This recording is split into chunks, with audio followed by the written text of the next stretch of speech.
Can everybody hear me? I can see the nodding. Everyone can hear me? Yes. Great. Yes.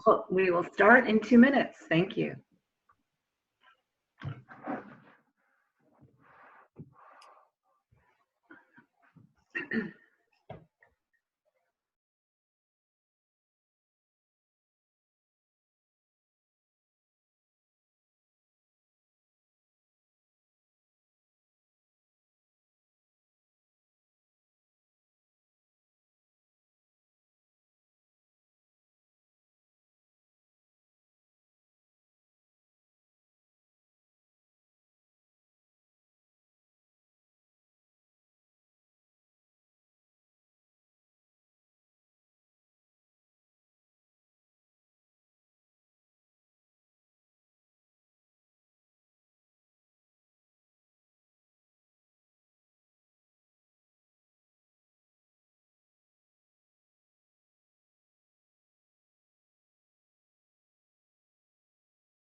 Hi, everybody. Welcome again. It's always good to see returning faces to this special series of webinars, and good to see new faces on today too. As you know, this is a special series of webinars designed for you exclusively, our most dedicated JTS supporters and friends. And today we are thrilled to welcome Rabbi Jan Uhrbach. She is the founding director of the Block Kolker Center for the Spiritual Arts at JTS, and in this role, she develops and oversees programs and prayer services for the JTS community and for the general public. And I know many of you know her as the writer, producer, director, and star of Purim Eve on Broadway.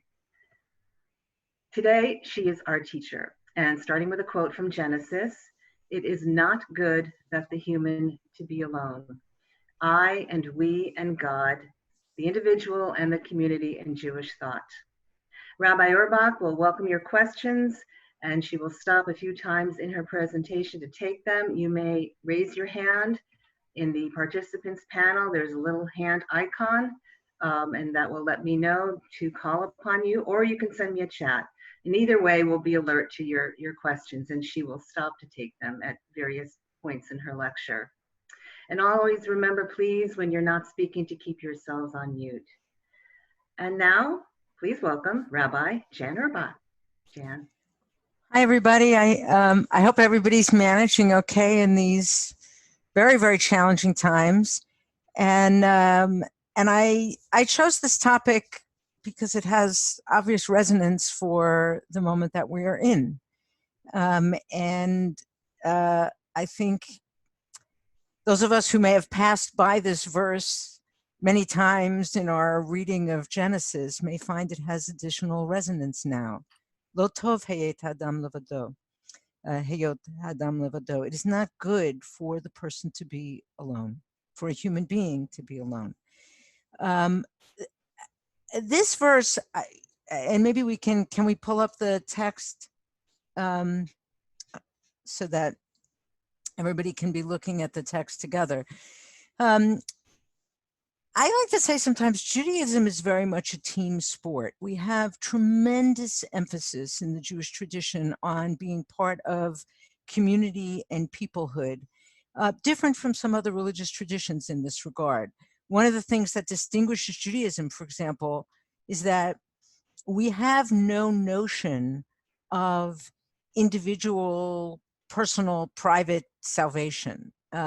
Judaism, from a Jewish perspective, either the world is redeemed or it's not. And so we don't have the way some religious traditions do a question, are you saved? That's not a meaningful question. We think in terms of the collective. And I gave you here just a couple of the classic rabbinic texts that emphasize this team sport aspect of Judaism. The first, text number 2 here, attributed to Hillel, Al tifros min hatzibur, don't separate from the community. And the second half of the Mishnah there, don't have faith in yourself until the day of your death. I've always interpreted in a couple of different ways. One is we should never rely solely on our own opinions. We can always be wrong. And the other is ethically and morally. Don't assume that you're all good. I'm a good person. I would never be tempted. As long as we're alive, we need other people to help keep us on the right track. So that's one. And then the second text here, text number 3, Kol Yisrael Arivim Zevazeh. All of Israel are sureties for one another. We're responsible for each other. We are part of one collective. And this aspect of Judaism, which is a little bit countercultural here in America, and I think is one of the things that Judaism has to offer to American culture.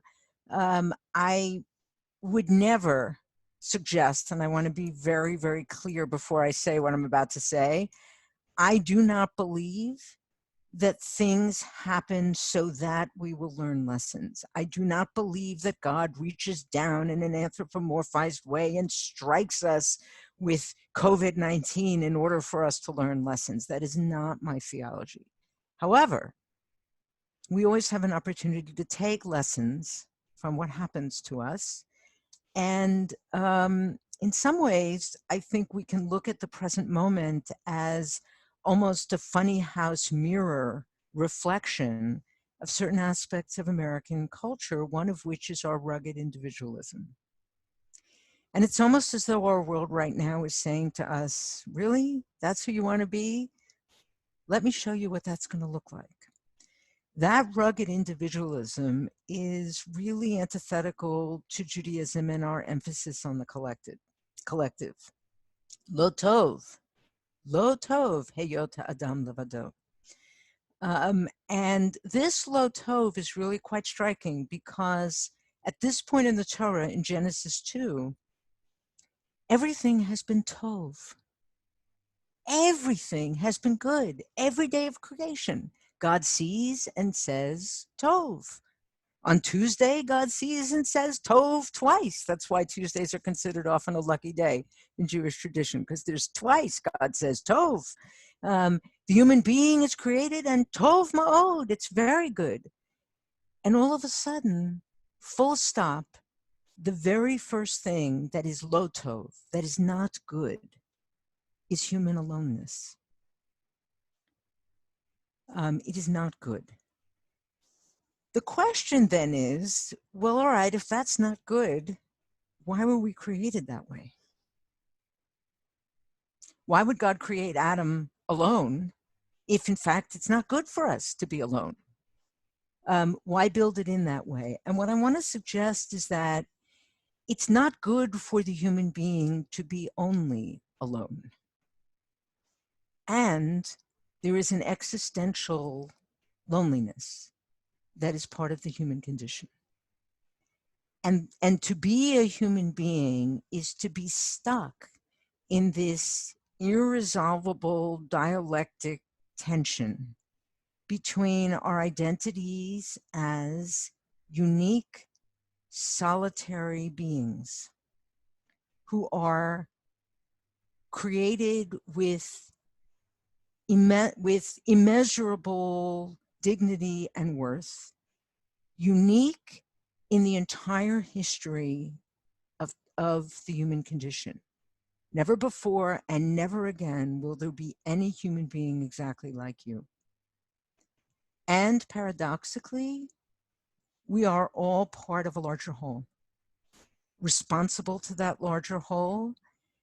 And as we'll see when we look a little bit at some other texts, unable to be fully who we are when we are disconnected from that larger whole. So let's dig in a little bit. So the question, why are we created alone if it's not good for us to be alone? One classic formulation of the tension is, I think we lost the shared screen. Text number 4, I'll just read it for you. It's one I'm sure many of us are familiar with. It comes from the Mishnah, also attributed to Hillel. And Hillel was accustomed to saying, Im ein ani li mili, ukshe'ani le'atzmi ma'ani v'im lo achshav v'matai. If I am not for myself, who will be for me? When I am for myself, what am I? And if not, now when? There are lots and lots of ways of interpreting this text. It's here now at text number 4. One way to read it is, I think, the way we often read it, which is, if I don't take care of myself and I don't advocate for myself, who's going to do it for me?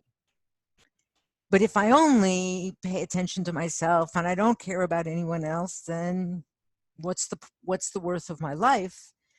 And if not now, when, we could ask, is that just a separate teaching, or is it meant to say, if we don't do both of these things now, all at one and the same time, then when? That's a classic way of reading it. I want to suggest we go a little bit deeper. And another way of reading it is, if I do not have myself, who do I have? If I don't, wait, stay where we are. Don't go further down. We're still on page 1, text number 4. If I don't have myself, if I don't know who I am, if I don't have a relationship with myself, who do I have? How do I have a relationship with anyone else?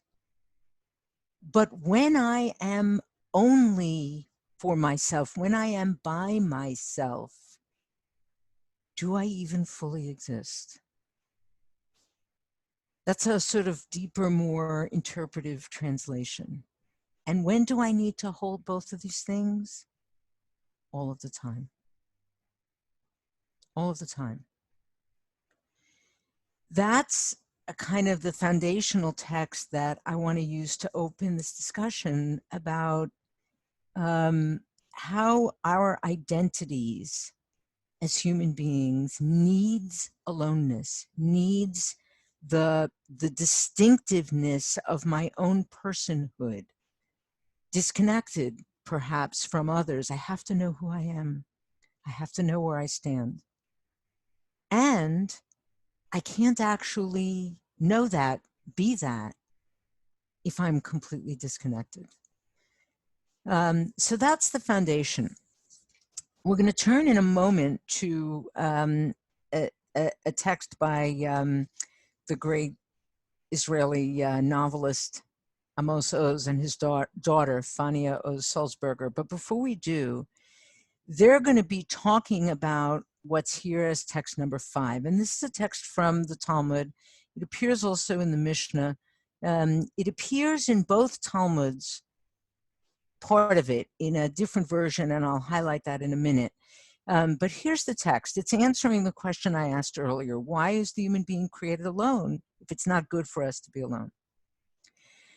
So text number 5 here, the Talmud says, for this reason was the human being created alone, to teach you that one who destroys a single soul, and you see in brackets, of Israel. This is the Babylonian Talmud version. In the Yerushalmi version, there's 2 Talmuds.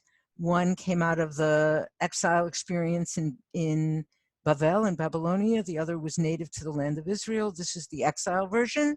The exile version limits the statement to Jews. One who destroys a single Jew, Scripture imputes guilt, treats that person as though they had destroyed a complete world. And whoever preserves a single soul of Israel, any Jew, Scripture treats that person as though they had saved the whole world. You should know that the land of Israel version of this text leaves out the qualifying of Israel. And it's a universal text. Someone who saves a single soul, you save the whole world. You destroy a single soul, you destroy a whole world. And that's why Adam was created alone, to teach us the immeasurable value of every human being. Every single one of us is a world unto ourselves, a whole world.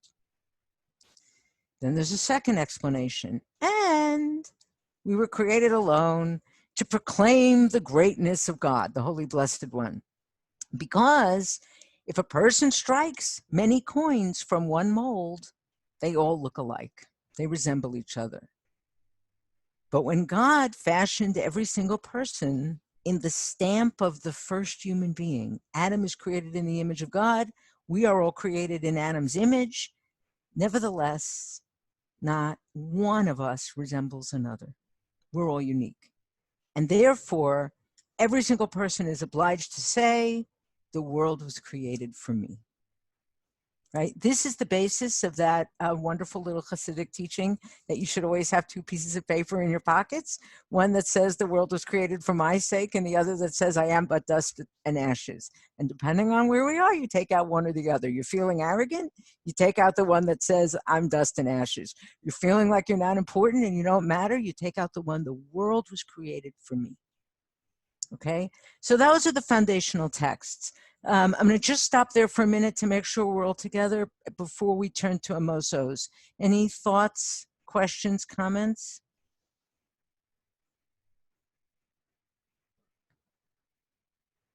All right, so let's, we're okay to move on, Joan? Okay, so let's take a look now. This is a contemporary Israeli text, Amosos and his daughter Fanya. And they say as follows. The main intent of this passage that we just read, in line with the first meaning, is to urge the utter necessity of personal responsibility over the lives of others. Every human being is a unique version of original man, individually stamped in the image of God. Only the wicked look on at other people's woes and say, what does this trouble have to do with us? The rest of us understand, in the words of the Bible-minded English poet, John Donne, that no man is an island. We are all connected, right? We are not free to be concerned only for ourselves and not care about other people.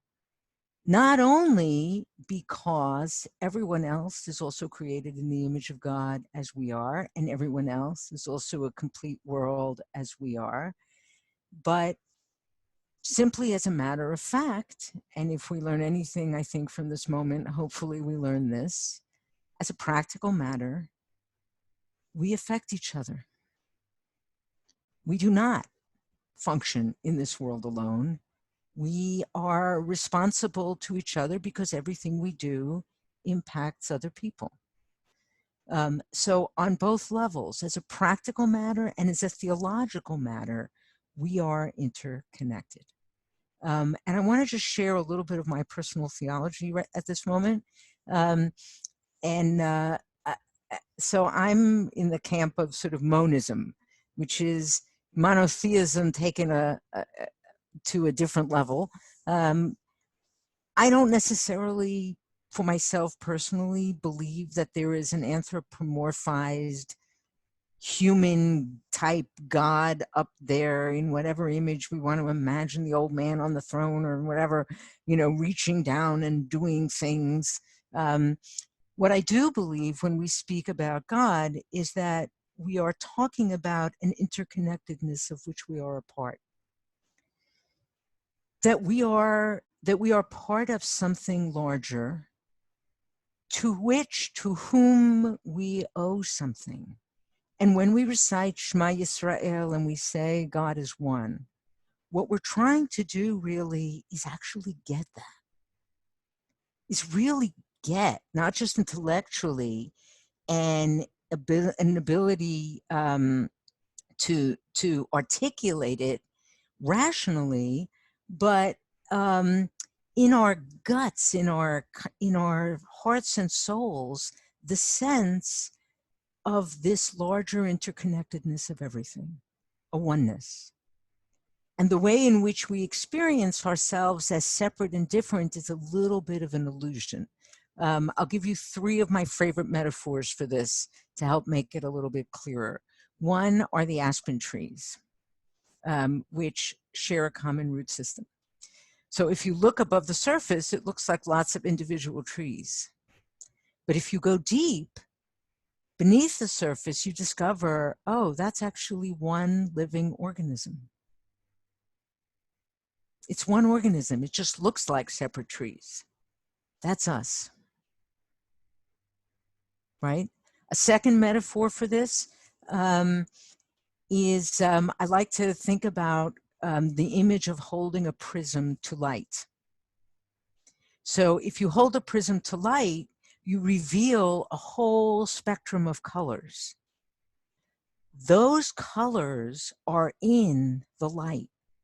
We just don't see them without the prism. And the analogy is that the light is God and creation is the prism. So when God created the world, God held the prism to God's self, so to speak, and all the colors within the divine became manifest, right? But they were there within the oneness. They don't exist separate from the light.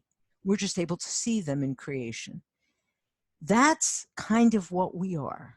We're a color in God's spectrum of light.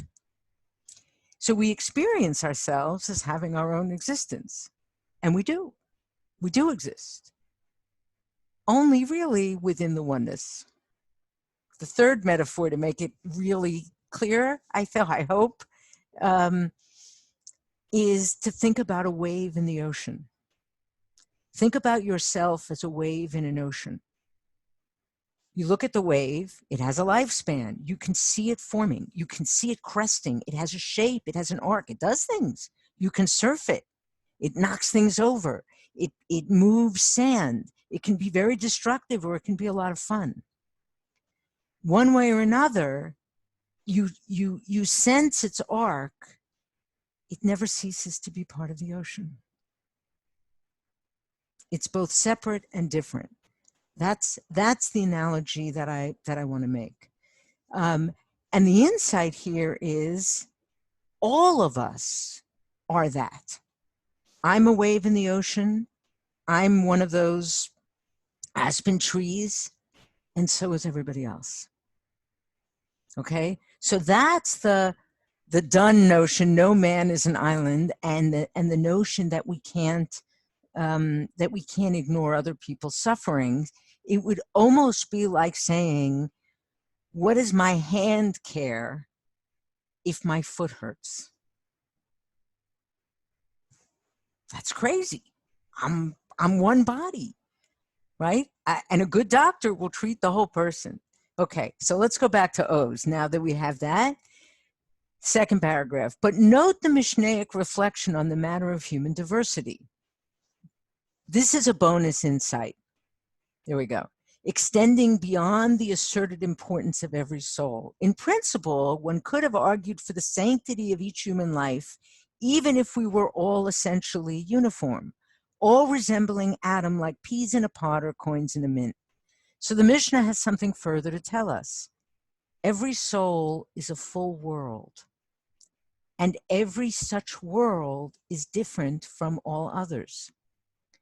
This is not Western individualism, but Jewish individuation.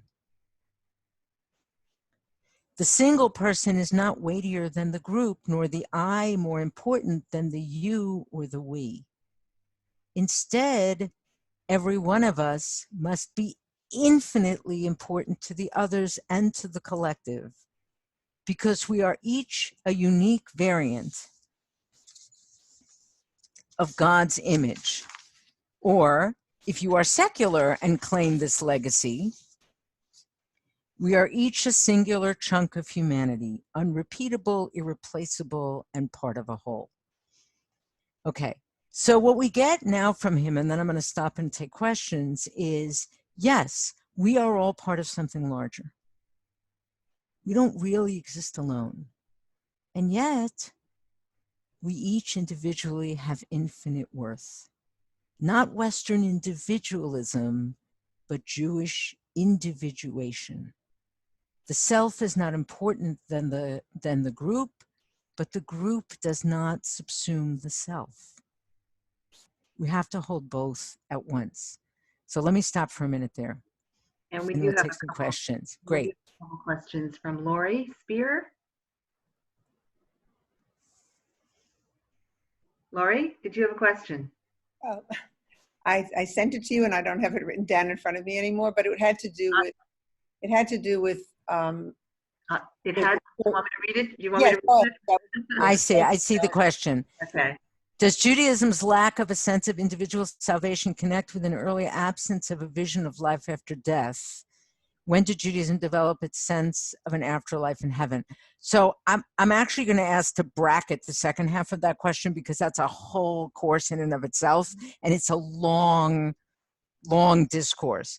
You may be right that there's a sense of but I think the notion of the lack of individual salvation is much more rooted in this notion that we rise and fall together as a whole, than questions of life after death, because there was always biblically at least a sense of something after death, and certainly we have notions of a redemptive arc in Tanakh, whether or not it's an explicit, like it's not as clearly, life after death, but redemption as a goal, yes. And so I don't think that it's about that. I think it's really the notion that that we do not rise and fall from a spiritual perspective alone, that either the world is redeemed or it is not. And we are all in this together from a spiritual perspective. So other... Ed Zimbarg. Yeah, hi, Jan. Can you hear me? Hi. Yeah, I've been reading a little bit of Emmanuel Levinas recently. His notion of our infinite responsibility to the other. Am I on? Yes, your picture isn't, but your voice is. Oh, okay. And he had a real problem with the notion that I'm responsible for the other because the other is like me, God's image.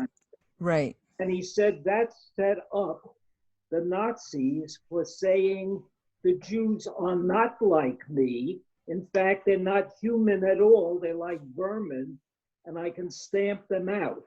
Right. So as I read Levinas, he's saying, once you say I'm doing it because of something rather than God said this is the right thing, then you get into problematics. Yeah. That's his point is well taken. And what I want to suggest is what Amos and Fania Oz are holding here is not exactly what Levinas is critiquing. It's not, I owe because everyone is like me. I owe because we are at one and the same time connected and we are part of a larger whole, and every single person is actually different from me. And therefore of inestimable worth, just as I am. Because without that other person, we are not complete and God is not complete.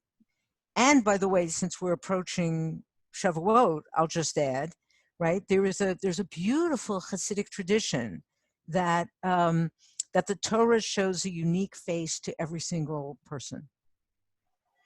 Which is a way of saying that every single one of us in the history of time has a unique, personalized understanding of the Torah that must be learned and contributed if the Torah is going to be complete.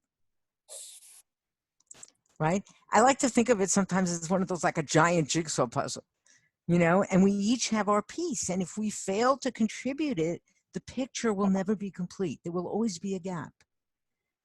And from that perspective, we are all fundamentally equal, because it kind of doesn't matter whether you're a corner piece or a picture of the face, which everybody likes when you're doing a puzzle to find first, or one of those seemingly identical pieces of sky.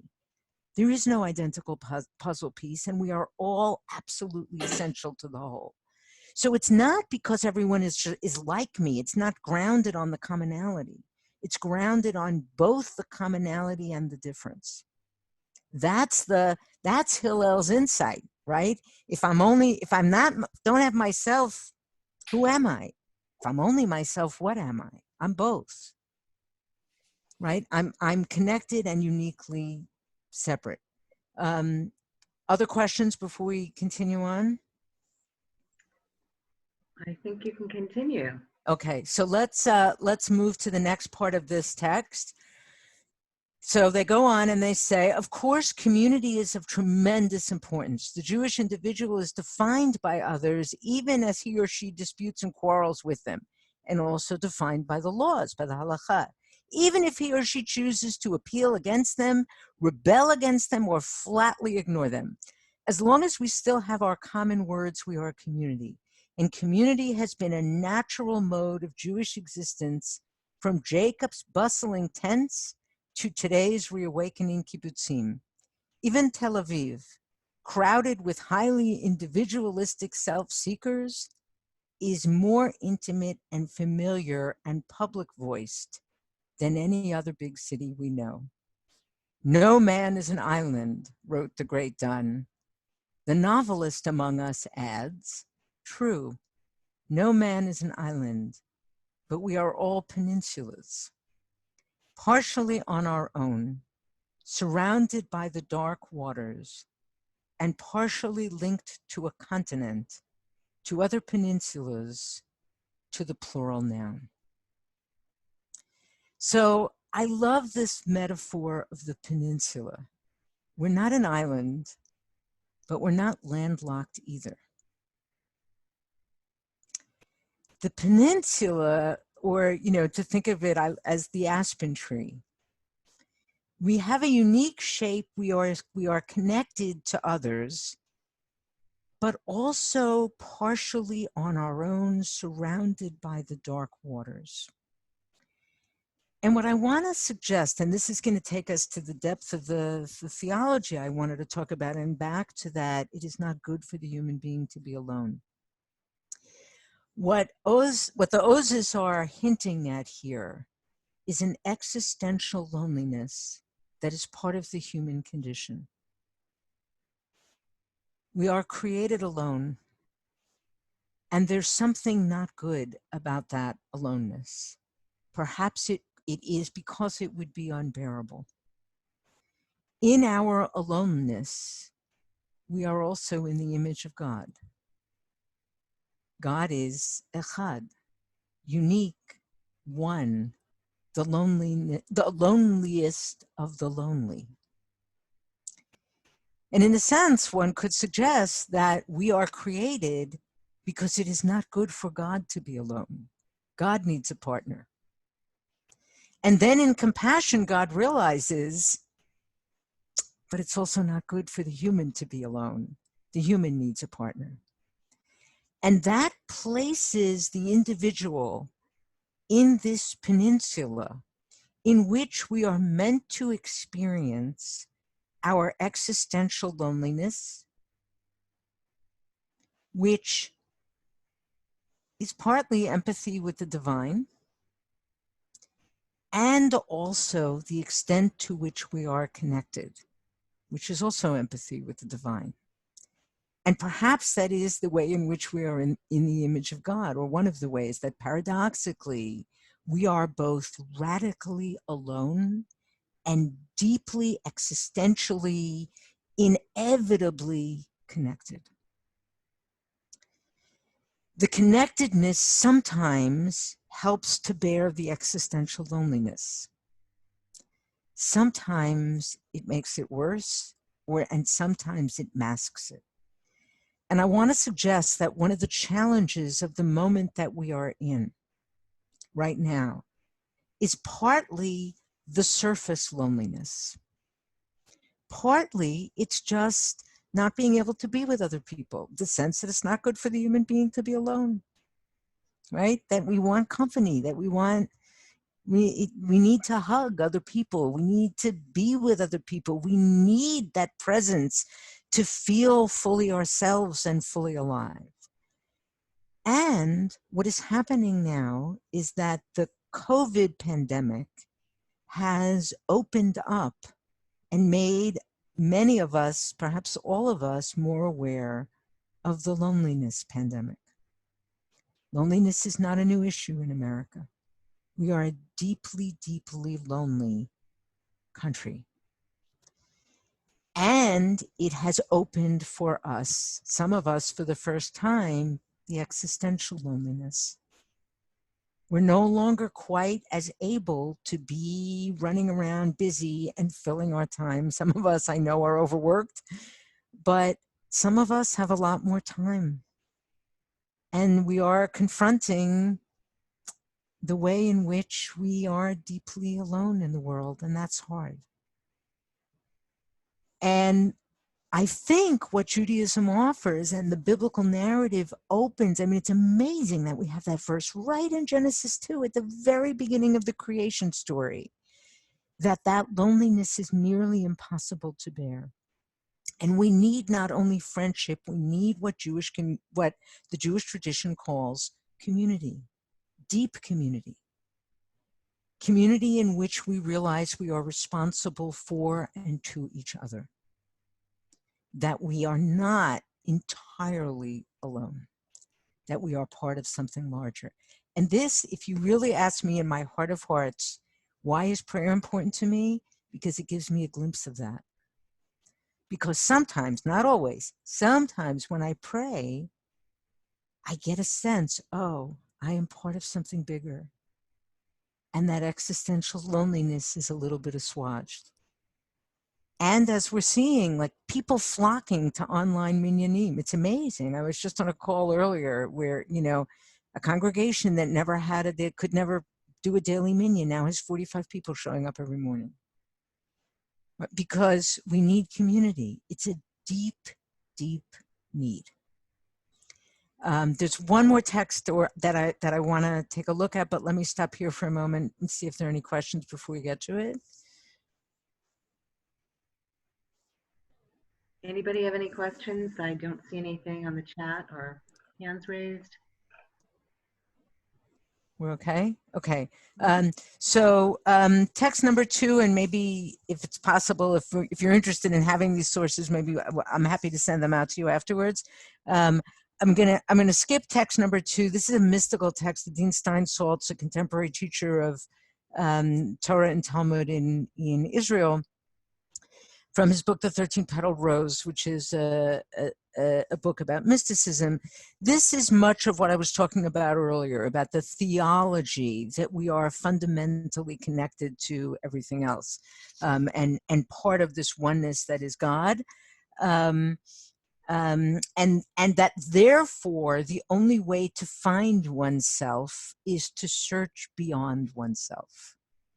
Having grown up, as a teenager in the 70s and the early 80s, and that me generation and the self-fulfillment, all of which is important. But what he says here is that paradoxically, we can only actually search for the self and find the self by ceasing to see ourselves as a fully independent entity. We'll get a misguided sense of who we are. That's basically what he says here. What I want to do is go to the next text on the last page, number 3. This is Joseph Soloveitchik,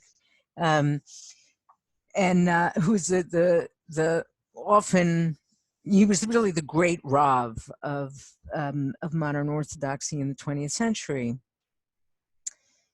And this gets a little bit into the Levinas notion and Buber's notion of I am now. And here's what he says. The community is not just an assembly of people who work together for their mutual benefit, but a metaphysical entity, an individuality, I might say a living whole. The individuals belonging to the community complement one another existentially. Each individual possesses something unique, rare, which is unknown to others. Each individual has a unique message to communicate, a special color to add to the communal spectrum. And before I continue with his text, I love this image, a special color to add to the spectrum. This is that image of the prism. And if we have any artists in the room, any interior designers, anyone who works with color, you know that when you have a color and you juxtapose it to another color, both of them change. Right? If you've ever tried to choose colors to paint your living room, and you look at the color in the abstract and you think it's great, and then you put it on the wall and suddenly your couch looks different, or the paint looks different because it's next to your couch and you thought it was gray and now it looks green, right? Because color affects each other. The metaphor holds for the way we are in community. I change when I'm part of the community. The community brings out something in me that I could never find alone in myself. And when I join the community, I change everybody else around me, right? And so it's really true that we can't fully find ourselves alone, because there's this aspect of us that only emerges when I'm part of this larger collective. Okay, so Soloveitchik continues. Hence, when a lonely man, a lonely person joins the community, she adds a new dimension to the community awareness. He or she contributes something which no one else could have contributed and enriches the community existentially. He is irreplaceable. In a word, and forgive the gendered language here, I don't want to change his language. Man, in order to realize himself, must be alone, but at the same time, he must be a member of a community. If lonely man is to rise from existential exclusiveness to existential all-inclusiveness, then the first thing one has to do is recognize another existence. Of course, this recognition is eo ipso, automatically, as a matter of fact, a sacrificial act, since the mere admission that a thou exists in addition to the I is tantamount to tzimtzum, self-limitation and self-contraction. Okay? Now, this is where I think it gets hard. If we really see another human being, if we really acknowledge that this person has exactly the same level of unique creaturely dignity that I do, is every bit as important as I am, unique in their own ways, similar in some ways to me and different, and that we really are responsible for each other, then automatically there has to be a sacrifice. Because automatically, I'm not sovereign anymore. My needs aren't the only needs that matter. My happiness isn't the only happiness that matters, and my prosperity isn't the only prosperity that matters. That's hard. And I have to say, it's one of the reasons why a lot of synagogue communities or other communities that call themselves communities really aren't so much, because we have to be willing to do this.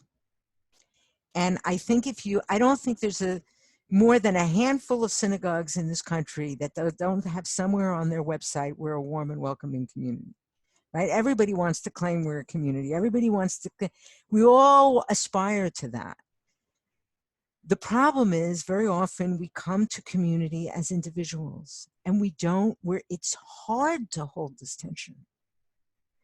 And we fear that if we really enter the community, we're going to lose ourselves. And what Soloveitchik is saying is, but if you don't really enter the community, you'll never have yourself. And if I don't have myself, who am I? It's a conundrum. It's a conundrum emotionally, and it's a conundrum practically. Whose needs counts? This tension plays out in countless practical questions in synagogue life and in the halakha and in Jewish thought. Right? Whose needs are we meeting when? When does the individual sacrifice to the whole? When does the community sacrifice for the individual? It is so complicated. And as a very wise management consultant who was a personal coach to me, Sarah Engel, Aleha Shalom, once taught me, there's a difference between problems and dilemmas. Problems have solutions, dilemmas can only be managed. This is a dilemma. It's a dilemma and it's a dilemma that we live with emotionally and individually. I see there's a question. I'm going to ask you to hold it for just 2 minutes. I want to finish the text, and then we'll open it up for discussions and questions.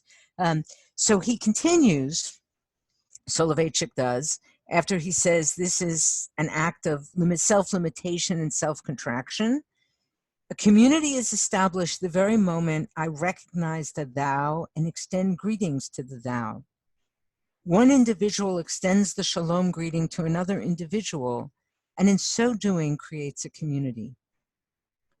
Once I have recognized the thou and invited him to join the community, I ipso facto, by that very fact, assumed responsibility for the thou.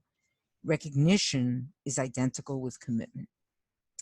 This is the kind of community that has the potential to meet the existential loneliness. This is the potential for community that responds to the dark waters that surround the majority of our being, even as we're connected to the peninsula. If the connection to the peninsula is this kind of community, these kinds of relationships, we can bear the dark waters. Right? We can bear that loneliness. And in that kind of sacred community, we discover the relationship with God, meaning the way in which we are connected to and part of this larger oneness. If we're not willing to do it, we will be, no matter how much company we have, deeply lonely. So let me stop there for a minute, and I know there were questions. Yes, Soloveitchik calls it a covenantal community. Absolutely. It's the community of responsibility. So I know there were a couple questions. Yeah, Shelley Gross. Shelley? So I'm posing my question. It just seems deeply, deeply psychological. And it seems as though the roots of the ability to do these things are tied to our childhoods and our sense of self, our sense of that separation of being able to recognize that, you know, the world does not revolve around ourselves, and that possibly our other family members are equally important to us. It seems like as if it's a lot to ask from people who may not have been able to find those things as a child, expect them to admit and recognize what they were missing, and to find that as an adult without any extra help. 100%. 100%. So what I want to say about that is a couple of things. You're absolutely right. And, you know, there's a saying in Yiddish, and I don't speak Yiddish, so I'm not going to try because I'll get it wrong. But the English translation is, it's hard to be a Jew. And sometimes when we say that, people think it's hard to be a Jew because there's all these, you know, commandments and rules. And I don't think that's why it's hard to be a Jew. I think it's hard to be a Jew precisely because of this kind of thing, because Judaism really demands a pretty high level of emotional maturity and emotional regulation and working on character.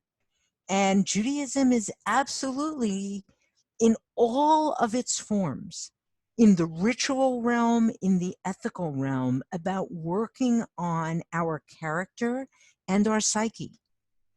And I think the holiday cycle offers a lot in that, and the requirement that we be in community is, and you're right. I mean, we, you know, what we understand now, about the way that that psychotherapy can be helpful, and the way that we are impacted by our childhoods.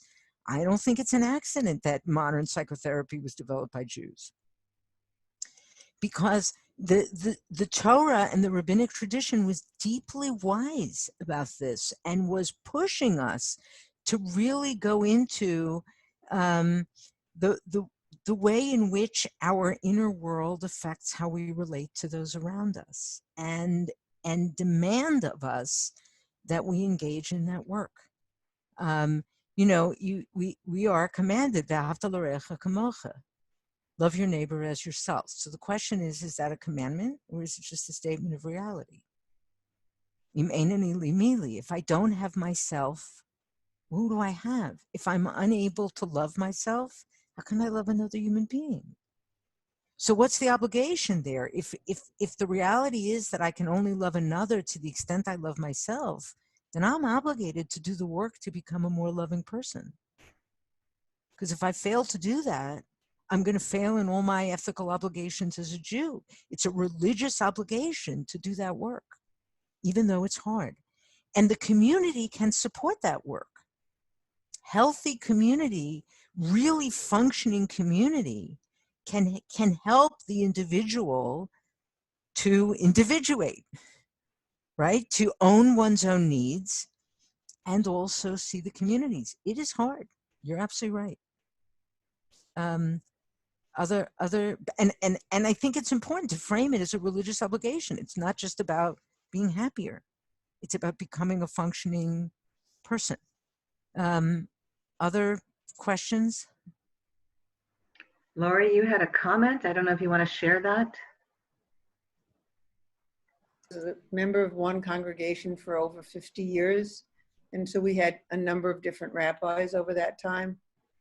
And when the leadership of a congregation or community is inclusive and connecting to people, that model spreads within the community. And if not, if it's exclusive, then the community reflects that. Absolutely. Absolutely.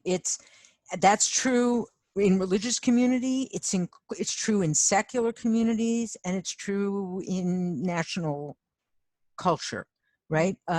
If you, and very interestingly, Moses makes one request when he's told that he's going to die outside the land and will not be the one to bring the people into the land.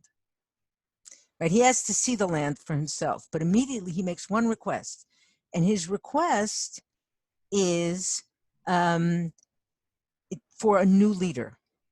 Give the people a shepherd, right? And when he makes that request, he addresses God as Elohei haruchot l'chol basar, God of the spirits of all flesh. And Rashi there, the classic Midrash say, why does he address God in exactly that formulation? It's a very unusual formulation. God of the spirits of all flesh. What Moses was saying was, appoint a leader who will understand and be patient with the individual needs of each and every Jew.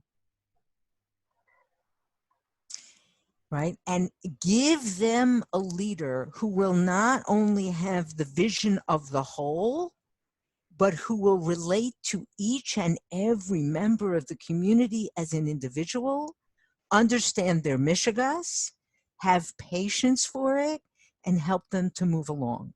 That's the leadership that Moses was looking for. And it's exactly to your point. It's based on leadership. It really is. And it's very hard. It's hard for leaders to do too. Any other thoughts, questions? So I wanted to just close with one little piece because Shavuot is coming up in just 2 weeks. We're 5 weeks away from Pesach, and just 2 weeks from Shavuot when we will stand at Sinai and receive Torah. And Shavuot's going to be really different this year because we will not have the benefit of being physically present with our fellow Jews and hearing the Ten Commandments read and reenacting Sinai that way with everyone. And I was just studying earlier today, there's a text by Rav Kook, who was the founding rabbi, the chief rabbi in the state of Israel before it was a state, when it was still just the land of Palestine. And what he says basically is that Passover is the birth of the nation, when we are the collective people Israel. At Sinai, Shavuot, every single one of us received an individual personal mission at the revelation, our little piece of Torah uniquely to us. And the challenge is to hold both missions, the mission of the Jewish people and our own personal dreams and our own personal mission. And this year, because we are not all together, I want to bless us all. I hope that each and every one of us has a revelation this Shavuot of our own mission. A little bit of what the Torah is saying explicitly, uniquely to you.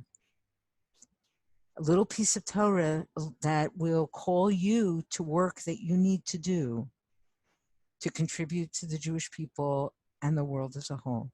So that's my blessing, that you hear it this Shavuot, even at home, in the privacy of our home. So thank you all. And Shabbat Shalom and a Chag Sameach in advance. Yeah, and I want one of our participants chatted to me a little while ago that these webinars have been wonderful, but this one was transcendent. Oh, thank you. So Thank you so much. I see a lot of people nodding their heads, and we're blessed to have you as part of our community. Well, thank you so much. It's great to see you all, and thank you all for being here and learning. Thank you. And we do have a little change for next week's schedule. Usually we are on Thursdays at 12:30. Next week, our webinar will be on Wednesday, May 20th, because May 21st, Thursday, JTS is having its virtual commencement. Yeah. So I hope you all tune in for that too. Our next speaker will be Professor Eliezer Diamond, sure to be another fabulous session. I thank you all again, and we'll see you next week. Bye-bye. Thanks. Bye-bye. Thank you.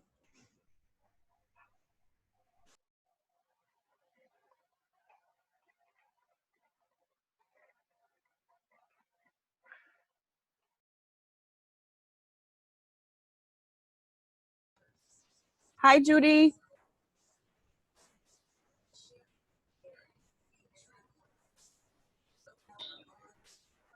Hi, How are you?